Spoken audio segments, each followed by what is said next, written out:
श्री गणेशाय नमः। श्रीमते रामचंद्राय नमः। सीतानाथ समारंभां रामानंदार्य मध्यमाम् अस्मदाचार्यपर्यन्तां वंदे गुरु परंपरां। श्री सद्गुरुदेव भगवान की जय। सभी भक्तवृंद वैष्णव संतों के भक्तों के श्री चरणों में साष्टांग दंडवत। आज हम भाद्रपद मास की कृष्ण पक्ष की अजय एकादशी की कथा श्रवण करने जा रहे हैं। आप सभी भक्तवृंदों से निवेदन है कि चैनल को लाइक और सब्सक्राइब करें ताकि हमारी अन्य वीडियो भी आपको मिलती रहे। कथा श्रवण करने जा रहे हैं। पुनः भगवान का जय घोष। श्री सीताराम नाम महाराज की जय।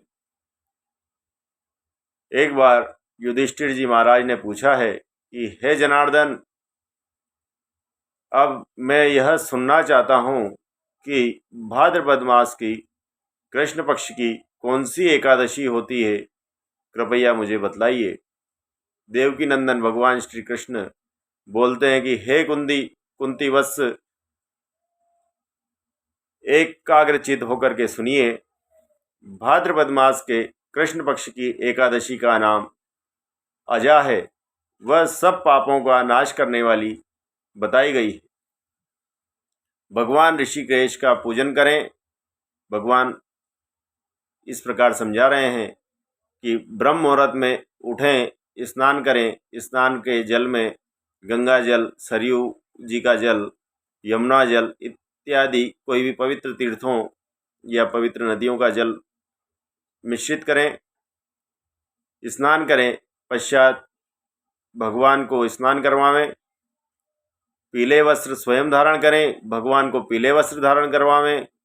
धूप दीप नैवेद्य, पीले फूल इत्यादि से भगवान ऋषिकेश का पूजन करें। जो इसका व्रत करता है उसके सारे पाप नष्ट हो जाते हैं। पूर्व काल में भगवान रामचंद्र जी के पूर्वज हरिश्चंद्र जी नाम के एक चक्रवर्ती राजा हुए हैं, जो समस्त भूमंडल के स्वामी हुए हैं, अर्थात पूरी धरती के चक्रवर्ती राजा थे और सत्य के प्रतिज्ञ थे। एक समय किसी कर्म के फल भोग को प्राप्त होने पर उन्हें राज्य से भ्रष्ट होना पड़ा है। उनकी सत्यनिष्ठा को देखकर इंद्र को द्वेषता हुई है। इंद्र ने राजर्षि विश्वामित्र जी से कहा है कि हे महाराज, इनका सत्यवत भंग किया जाए, किस प्रकार से इनका राज्य नष्ट हो। इस प्रकार से इंद्र के द्वेषतापूर्ण वचन को सुनकर विश्वामित्र जी ने योग साधना से महाराज हरिश्चंद्र जी को स्वप्न दिया है और स्वप्न में महाराज हरिश्चंद्र जी अपना सारा राज्य राजर्षि को दान कर चुके हैं। प्रातःकाल जब राजा पुनः राज्य में आए हैं, राज्यसभा में विराजमान हैं, राजर्षि आए हैं और उन्होंने कहा है कि हे महाराज, जिस प्रकार आपने स्वप्न में मुझे राज्य दान किया था उसी प्रकार आप राज्य प्रत्यक्ष रूप में मुझे दान करें।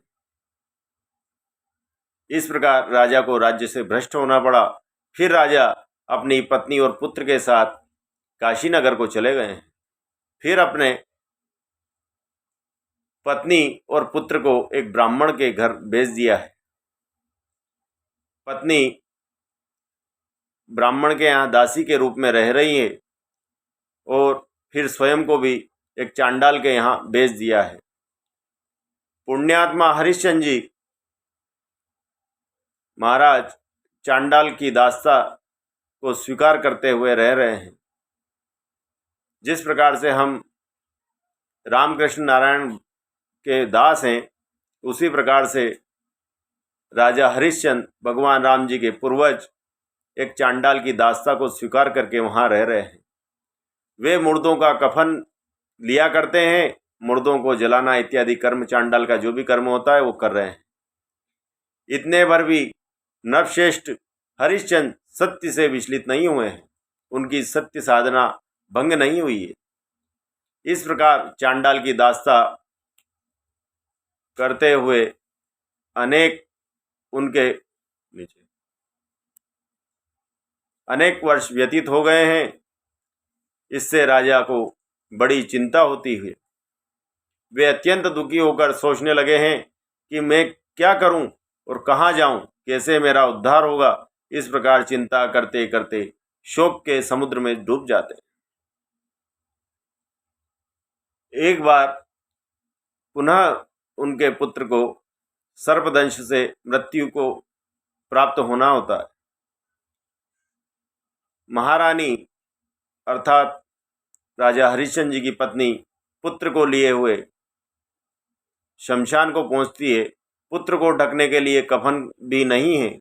वहां महाराज हरिश्चंद्र जी की वाणी को पहचान कर महारानी कहती है कि हे राजन, ये आपका पुत्र है और इसको जो भी मृत्यु के बाद की क्रिया होती है उसके लिए आप इसको ले जाइए। महाराज कहते हैं कि हे रानी, मैं यहाँ किसी का दास हूँ और यहाँ का जो भी दाम होगा उसे आपको चुकाना पड़ेगा। इस प्रकार सत्यनिष्ठा पे अडिग होते हुए राजा हरिश्चंद्र जी शोक समुद्र में डूबे हुए हैं। राजा को शोकातुर जानकर महर्षि गौतम उनके पास आए हैं। श्रेष्ठ ब्राह्मण को अपने पास आया हुआ देखकर नवश्रेष्ठ राजाओं में श्रेष्ठ जो महाराज हरिश्चंद्र जी हैं उनके चरणों में प्रणाम करते हैं और दोनों हाथ जोड़कर गौतम ऋषि के सामने खड़े होकर अपना सारा दुखमय समाचार सुना रहे हैं। राजा की बात सुनकर महर्षि गौतम ने कहा है कि हे राजन, भाद्रपद के कृष्ण पक्ष में अत्यंत कल्याणमयी, सभी का कल्याण करने वाली अजा नाम की एक एकादशी आ रही है जो पुण्य प्रदान करने वाली है। इसका व्रत करो, इससे सारे पापों का अंत होगा। तुम्हारे भाग्य से आज के 7वें दिन एकादशी है। जिस दिन भगवान गौतम ऋषि राजा से मिले हैं उस दिन से 7वें दिन एकादशी होनी थी। उस दिन उपवास करके रात्रि में जागरण करना, ऐसा कहकर महर्षि गौतम अंतर्धान हो गए हैं। मुनि की बात को सत्य जानकर राजा हरिश्चंद्र व्रत के लिए संकल्प लेते हैं और उत्तम व्रत का अनुष्ठान करते हैं। उस व्रत के प्रभाव से राजा के सारे दुखों को कट जाते हैं। उन्हें पत्नी पुनः प्राप्त हो जाती है और पुत्र को पुनः जो है जीवन का दान मिल जाता है और आकाश में दुदुम्बिया बज उठी है। देवलोक से फूलों की वर्षा होने लगी है। एकादशी के प्रभाव से राजा ने निष्कंटक राज्य को प्राप्त कर लिया है, अर्थात किसी भी प्रकार का कलंक राज्य में नहीं रहा है और राजा को पुनः राज्य प्राप्त हो गया है। और अंत में वे पूरे नगर के वासियों के साथ, अर्थात जो भी नगर के पुरजन थे उनके साथ और परिजनों के साथ स्वर्गलोक को प्राप्त हो गए हैं। इसी प्रकार भगवान श्री कृष्ण राजा युधिष्ठिर से कहते हैं कि जो मनुष्य ऐसा व्रत करते हैं वे सब पापों से मुक्त होकर स्वर्गलोक में चले जाते हैं। इसके पढ़ने और सुनने से अश्वमेध यज्ञ का फल प्राप्त होता है। इस प्रकार हमारी एकादशी की व्रत महिमा समाप्त होती है। जय जय श्री सीताराम। आप सभी भक्तवृंदों से पुनः निवेदन कि हमारा चैनल को लाइक और सब्सक्राइब करें। कल फिर इसी समय आपके सामने होंगे वत्स बारस की कथा को लेकर।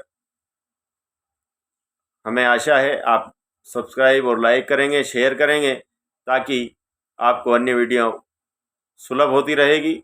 जय जय श्री सीताराम।